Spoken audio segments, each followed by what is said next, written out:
Well, hey, McFly subscribers. So, I am out in Utah right now fishing. This is a little place called Six Lakes, and I was lucky enough that Robert here, do you go by Bob or Robert? Bob. Bob here. Hi, everyone. He's one of the subscribers of the channel, so he was gracious enough to invite me to come along. We are in this beautiful cabin. Now, it's probably pretty dark in there, hard to see. You'll see it probably a little more tomorrow, but it is gorgeous. We've got lakes here, and this place has some amazing fishing from what I hear. There's a couple lakes all around. I mean, it's called Six Lakes for a reason, right?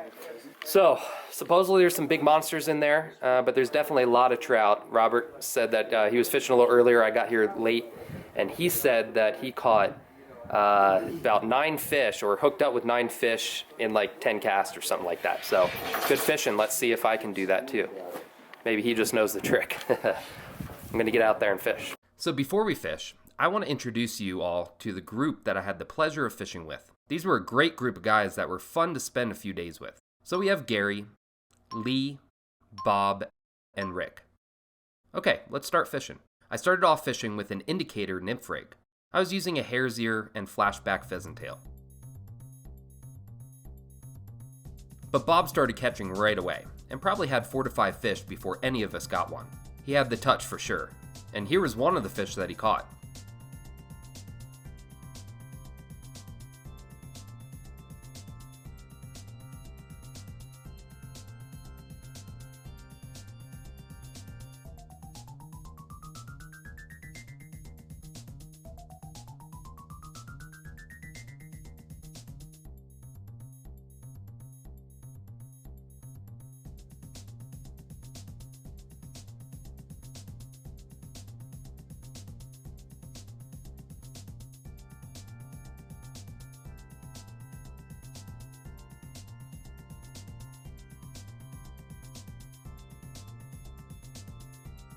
But my camera died right before the release of the nice rainbow, so sorry you couldn't get a closer view.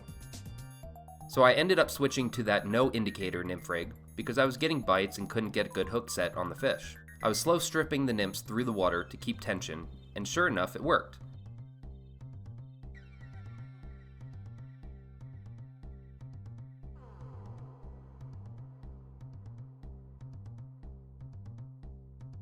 I got this nice bow. Funny though, it had a bend in its tail. Well, off you go, little guy. Then Rick over there with a nice fish also. But it was getting late, and I did get to the fishery with only an hour or 2 of sunlight left. I mean, it was a 7-hour drive for me, so that's the only fish I caught that night. But I was able to drive through some beautiful areas and saw some really cool rock structures on my drive. Well, we went in for the night in hopes for us all to catch more fish in the morning. So I woke up really early to start fishing again, and went to the same spot right by the dam. And it didn't take long before I started getting bites. Now, these trout were some of the hardest fighting rainbows I've ever caught. I mean, they were all pretty nice sized fish, but it was more than that. They were really hard pulling fish, and seemed to not quit. I was fishing my Sage method here, which is a very fast action 6-weight rod. I mean, I've caught many good sized redfish with this pole, and these trout were sure putting the bend in it.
Rick there filming the fish for me.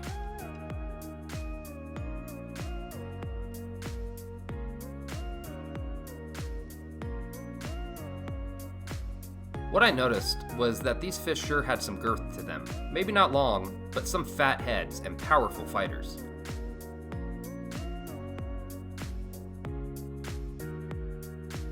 Well, I got a few fish on the dam there, but mid-morning decided to move to another part of the lake.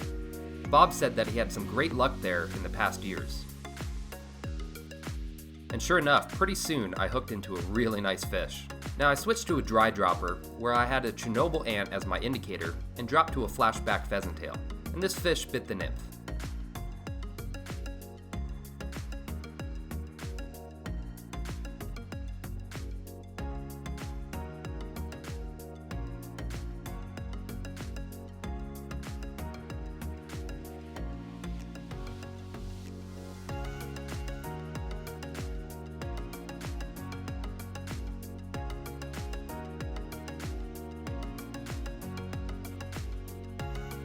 Bob there with the assist. Thanks, Bob. But what a beautiful brown. Some of the best colors I've ever seen on a brown. Bright red dots and super gold body. A beauty for sure.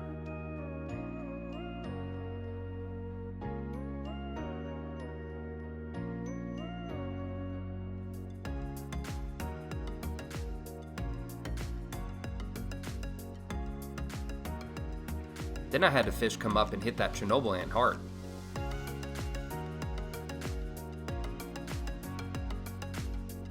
Look at that take.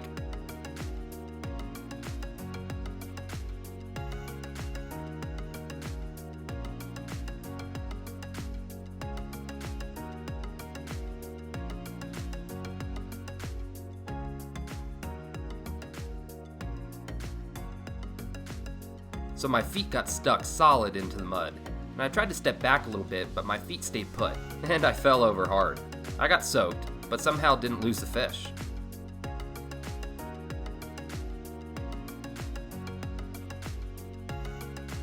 What a nice rainbow. And there you see it was that Chernobyl ant that he ate.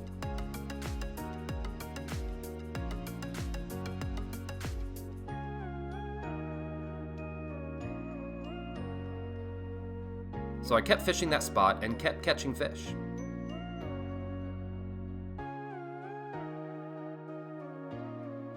Another beautiful rainbow. Look at the red fins on him.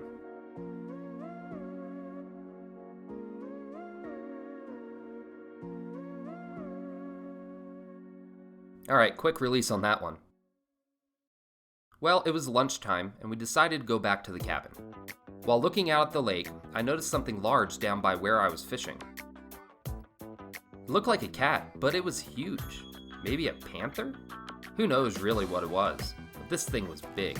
Sorry for the blown out video though, guys. I didn't have time to set up properly before filming.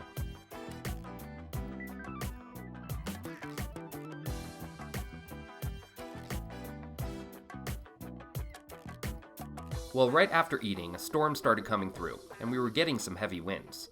So we all decided to stay in for a bit until the storm passed. It was pretty late before we were able to get back out, and there was still a little wind. So I grabbed my 8-weight streamer rod with a fast sink line and started streamer fishing the same spot I was catching all those nice fish earlier in the day. And sure enough, I got a nice fish.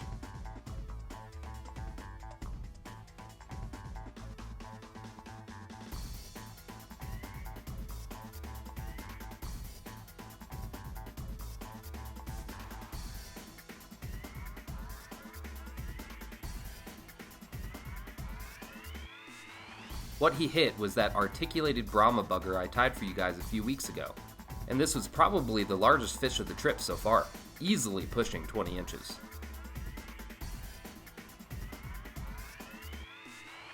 Well, the sun set before we could fish anymore, and we decided to go and relax back at the cabin. I mean, we still had 2 more days to fish. So next week on McFly Angler, you'll see our final days of fishing 6 lakes. I continued using my streamer rod and got some really nice fish. Ones that were putting a hurting on this heavy action 8-weight.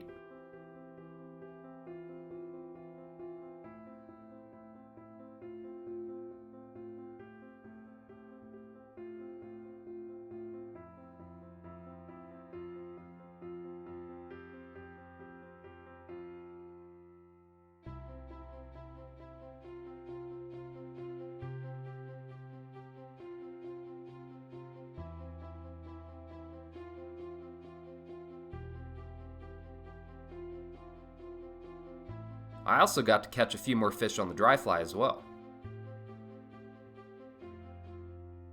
Well, thanks for watching. If you like this sort of thing, please subscribe and share with all your fish-loving friends. Also, do me a favor and hit that like button.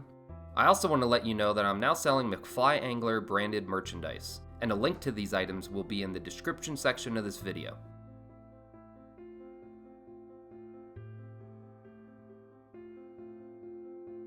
I will see you on the next video. Now you go catch some fish.